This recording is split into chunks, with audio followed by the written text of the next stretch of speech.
Ça fait déjà un mois qu'on est au Portugal, c'est passé super vite. Je pense même que c'est passé trop vite. On a passé beaucoup de temps dans le sud du Portugal, dans la région de l'Algarve. Et là on se rend compte qu'on n'a plus beaucoup de temps pour finir. On a un impératif en fait début juin en France. Donc d'ici quelques jours on va devoir quitter le Portugal et tracer jusque dans le sud de la France.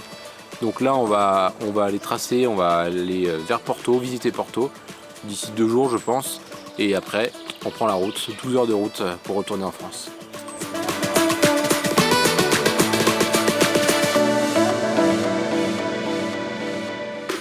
Même s'il ne nous reste plus que quelques jours au Portugal, on essaie de profiter à fond de ces derniers jours. On fait plusieurs petits arrêts sur la route de Porto pour ne pas faire juste Lisbonne-Porto en un seul coup. D'ailleurs c'est une philosophie qu'on a avec nous depuis le début de notre voyage, de faire que des petites journées de route, faire des étapes de 2 heures, 2 heures et demie maximum pour profiter et pas faire des journées trop fatigantes avec 8 heures de route. Et là par exemple on a fait plusieurs petits arrêts. Hier on était au niveau de Clusa pour faire une petite randonnée dans les montagnes autour d'un petit château très mignon. Et aujourd'hui, là, on s'est arrêté au niveau d'une forêt qu'on a vue sur la carte, sur la route, pour faire une petite marche avant de faire la dernière étape jusqu'à Porto.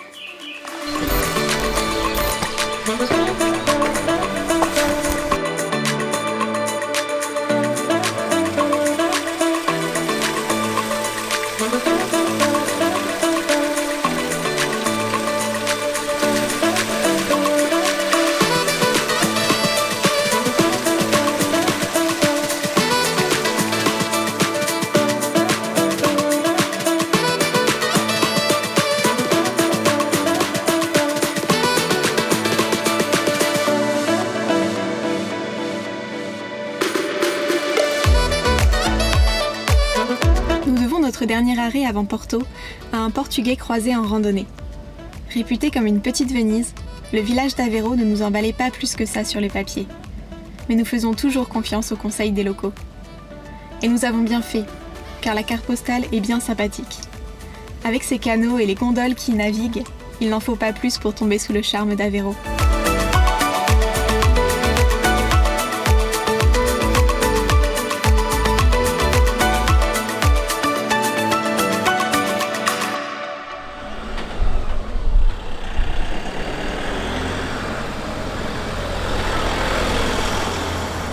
Nous quittons la ville juste à temps pour monter dans l'un des derniers bacs de la journée, direction São Jacinto.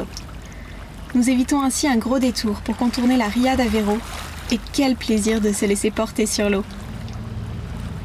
À peine une dizaine de minutes plus tard, nous voici arrivés de l'autre côté du rivage. Plus que quelques dizaines de kilomètres nous séparent alors de Porto.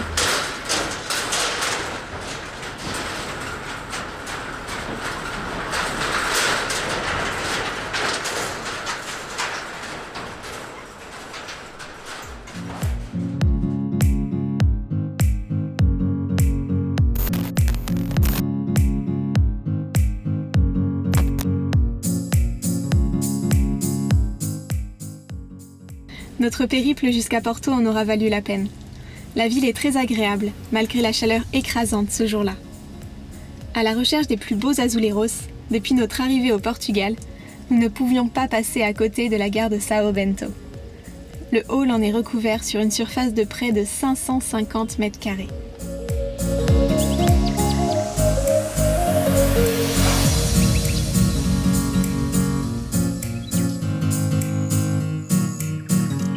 Après les azuleros, place à la vue panoramique.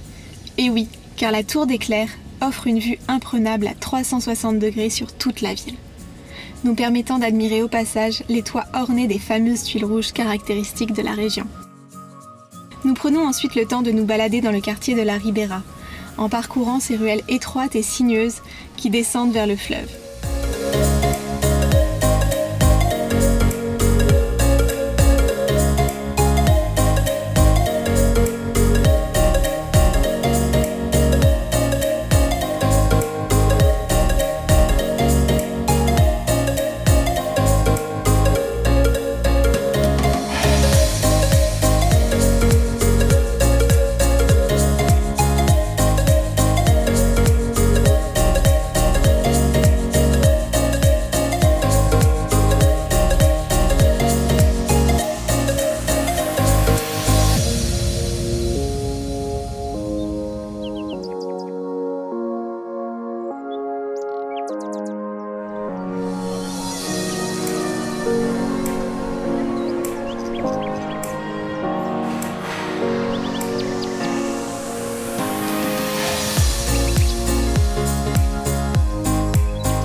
Propulsés par le passage des Rabelos, ces fameux bateaux traditionnels à fond plat, nous aurions pu rester des heures à observer le paysage sur les rives du Douro. Nous avons adoré l'ambiance détendue qui y règne, nous donnant comme l'impression d'avoir une multitude de temps devant nous.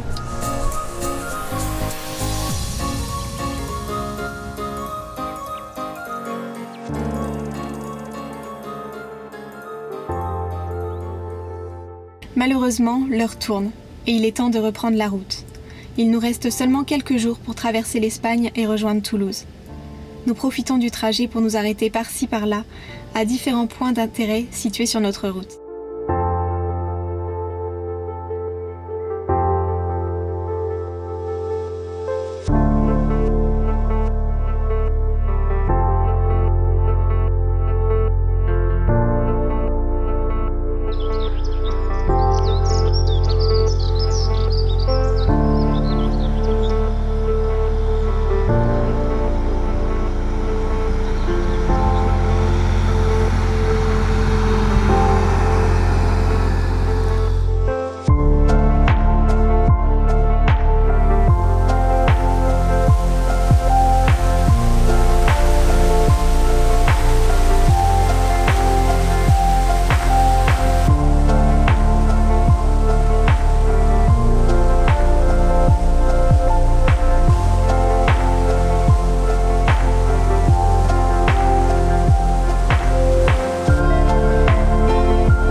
On est en Espagne, juste à côté de la frontière avec le Portugal, et on est dans un lieu un peu mystérieux.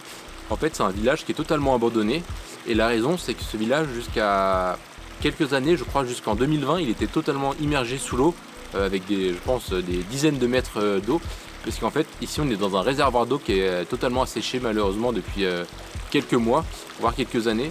Et c'est assez incroyable à visiter, on a l'impression d'être dans une zone de guerre, les maisons sont totalement détruites. On voit que les maisons ont été abandonnées parfois un peu à la hâte, puisqu'on retrouve de l'électroménager, il y a même une voiture qui est à peu près un peu par là-bas. Et ce qui est marrant, c'est que derrière moi, il y a une fontaine qui fonctionne encore.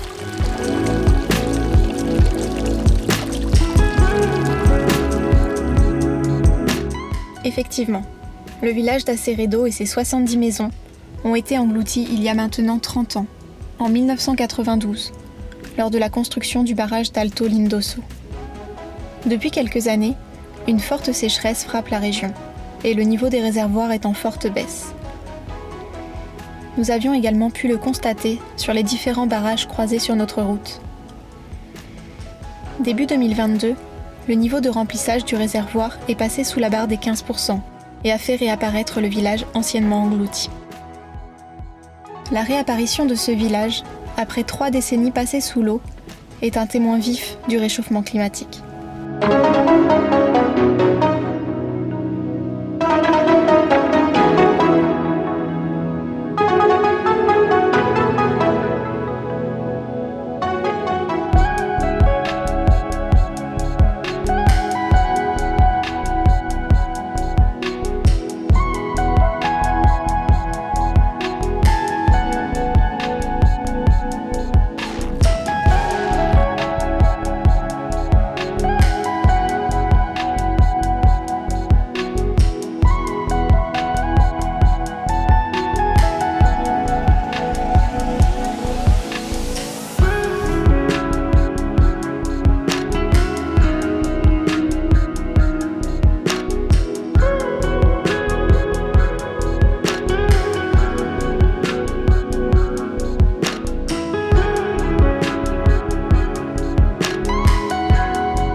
On a le pont en pierre juste là, qui est intact. Il est sorti indemne de l'inondation par le réservoir, parce que le niveau d'eau allait jusque là avant. Donc on voit bien qu'il était dessous.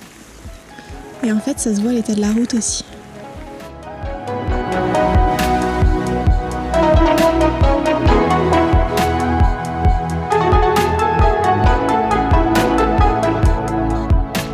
Le tableau qui se présente à nous semble tout droit sorti d'une zone de guerre. Restes de charpente et toits effondrés, avec les murs en pierre qui tiennent encore debout. Par ici, des caisses de bouteilles de bière vides nous font penser qu'il s'agissait probablement d'un bar. Par là, une vieille voiture au châssis complètement rouillé. Au fur et à mesure, des objets du quotidien se découvrent sous l'épaisse couche de boue. Chaussures dépareillées, marmites. Comme si les 120 habitants avaient jadis quitté les lieux dans la hâte. T'as vu Morgane l'épaisseur de boue qu'il y a au sol?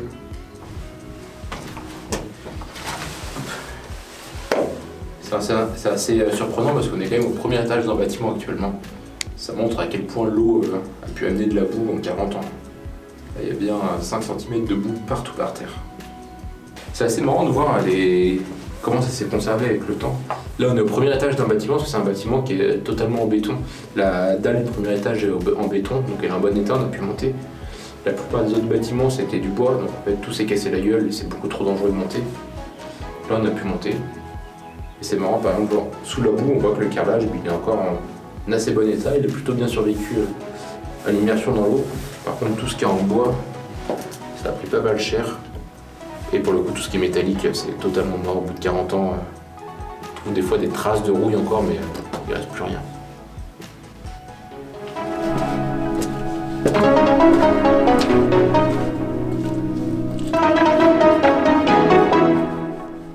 La visite de ce village fantôme nous a touchés. Alors que nous arpentons ces rues, nous pensons aux familles expropriées qui, aujourd'hui, peuvent voir réapparaître leur ancienne maison, ravagée par la boue.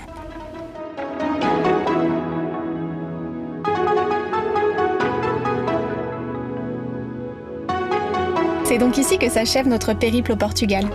On espère que cet épisode vous aura plu et on vous dit à la prochaine avec la suite de nos aventures en Europe. Allez, ciao!